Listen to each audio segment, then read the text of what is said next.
भनेर एकदम टेन्सनमा छ।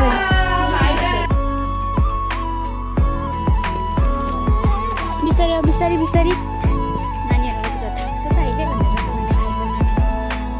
के दिनुभएको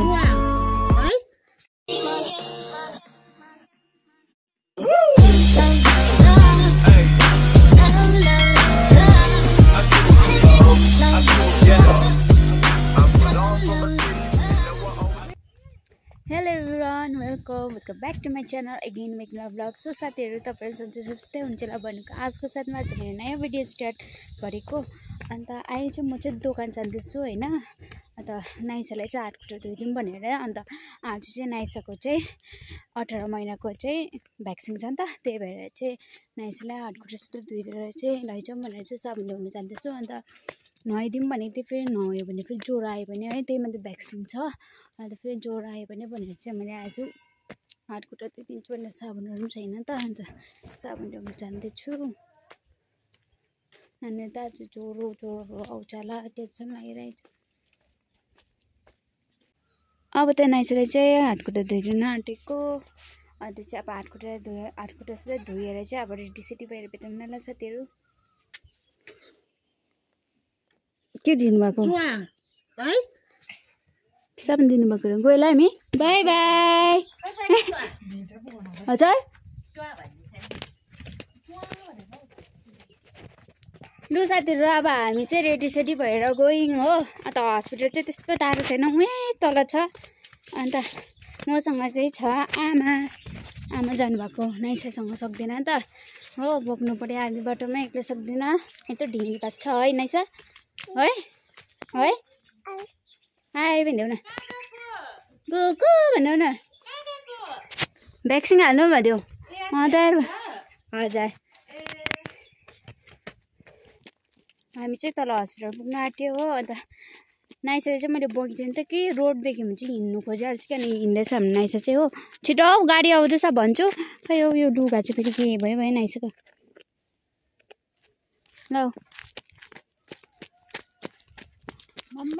बिस्तारी बिस्तारी बिस्तारी बिस्तारी, आमा पक्रिनुहुन्छ अरे हौ। आमाले पक्रिन्छु भन्छ मान्दैन, हेर्नु न। गाडी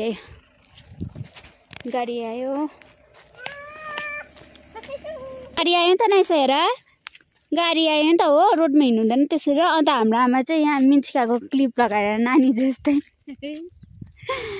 वाउ भनिदेऊ न। हजुर नाइसा चाहिँ अहिले चाहिँ एकदम खुसी हुँदैछ हो। अब तल गएर चाहिँ रुन्छ देखाउँदैछ नि नानीको नङ भन्दैछ। खै नङ ए त्यो हो।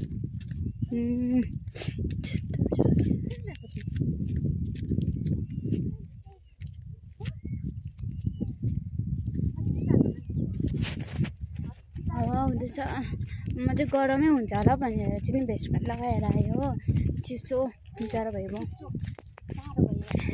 नानीहरू बोक्दा थाक्छ त अहिले भनेर त मैले खाजा नलागेको आज।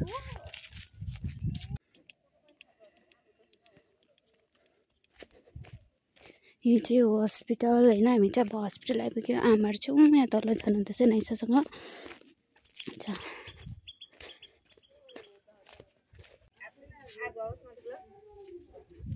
को पनि आउनु भएको छैन रहेछ, हामी खालि हो।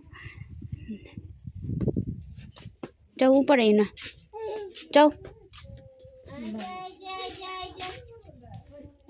कसले बोलाउनु हुँदैछ? ऊपर आऊ त छिटो।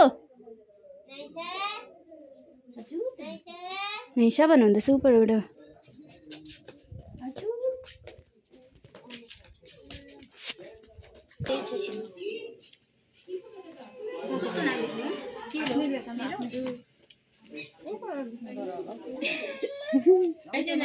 नाइसा म बोक्छु।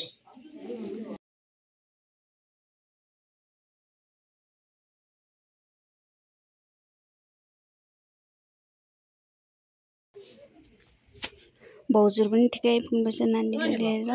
भाउजूले त भर्खर आउनु भएको भाउजू?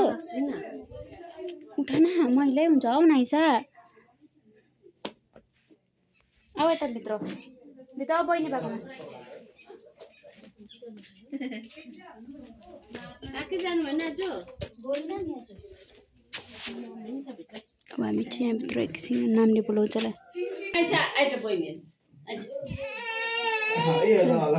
बहिनी पनि छ त सानो बहिनी हेर्न आउन बडी पनि आइपुगेको छ नि त कहिले आउनुभएको बडी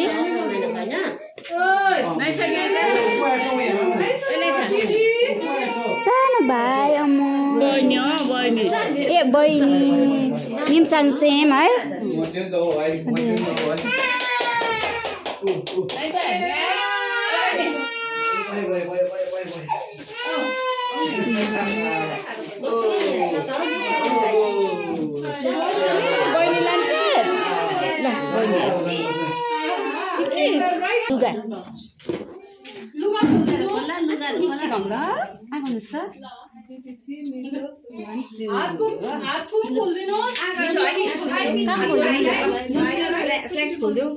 हातको पनि सुर्काउनेमा बनाएर यतिको गर्दा हुन्छ गर्दा हुन्छ हो यो खोल्नु यो खोला त अप्ठ्यारो हुन्छ होला है एकछिन बहिनी बहिनी एकछिन खोल्नु ल लुगाला केही छैन नि हो बहिनी हो लुगा खोला आमाले खोलिदिन्छ नि है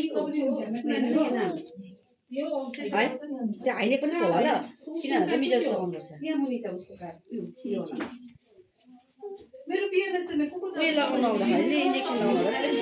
यसलाई मैले अघि भनेको त नलाइदिएँ लाउँदैन हातमा भने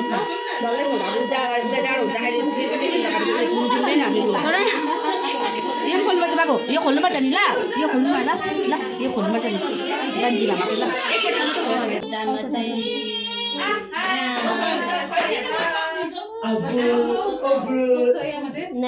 मेरो छोरी एकदम रेडी लुगा सुगा फुकालेर एकदम टेन्सनमा छ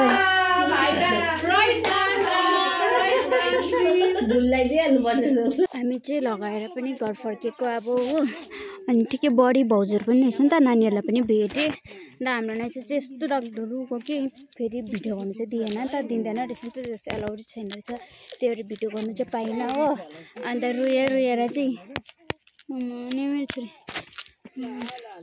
18 महिनाको चाहिँ 3टा लगाइदिँदो रहेछ अब 18 महिना सकेर चाहिँ उयो 3 वर्षमा खटिरहेछ हो हिँडाउनु भनिरहेछ नै चाहिँ हिँड्छौ होइन ताती गर्ने होइन के यस भन कस्तो माया दुरुको जिउ छाडेको आमा फेरि नाइसाले कस्तो जिउ छाडेको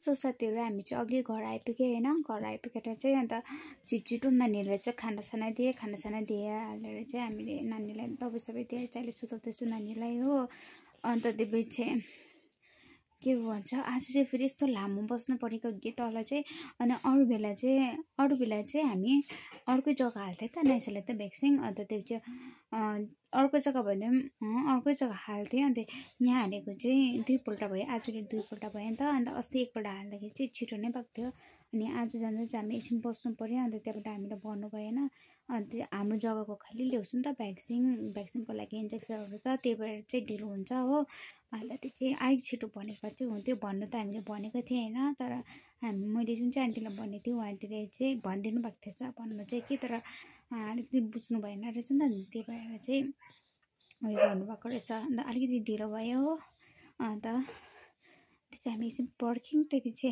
बिचरा आन्टीले यसो भन्नुहुँदै थियो होइन उप्रियो भने चाहिँ हामी हालिदिन्छौँ होइन अब चाहिँ अर्को महिना आउनु होला भनेर हामीहरू पनि पर्ख्यौँ तर उप्रियो बिचरा आन्टीले कति टाइम पनि लगाउनु भएन 2 जना हामी जाँदाखेरि गऱ्यो त्यसै पर्खिनु ल भन्नुभएको थियो त्यहाँ हामी पर्ख्यो त्यसै 2 जनालाई लगाएर त्यसै हाम्रो गरिदिइहाल्नु भयो हो अन्त म त पुरा टाइम लाग्ने रहेछ हो त्यस्तो सोचेको थिएँ नि त अन्त फेरि हामीलाई चाहिँ पुरा ज्वरो आउँछ होला सम्झेर त्यो हिँडाउनु पर्ने त हामी बाटोमा हिँडाउँदै पनि आएँ हो खानासाना खाएँ चाहिँ दबाई दिएर चाहिँ नर्मलै भइरहेछ र म सुतेर हुँदाखेरि चाहिँ अब कतिको हुँदो रहेछ हेरौँ म अन्त सो साथीहरू अब हामी आजको लागि चाहिँ यति नै हो भिडियो छ नेक्स्ट ब्लगमा भेटौँ ल बाई बाई।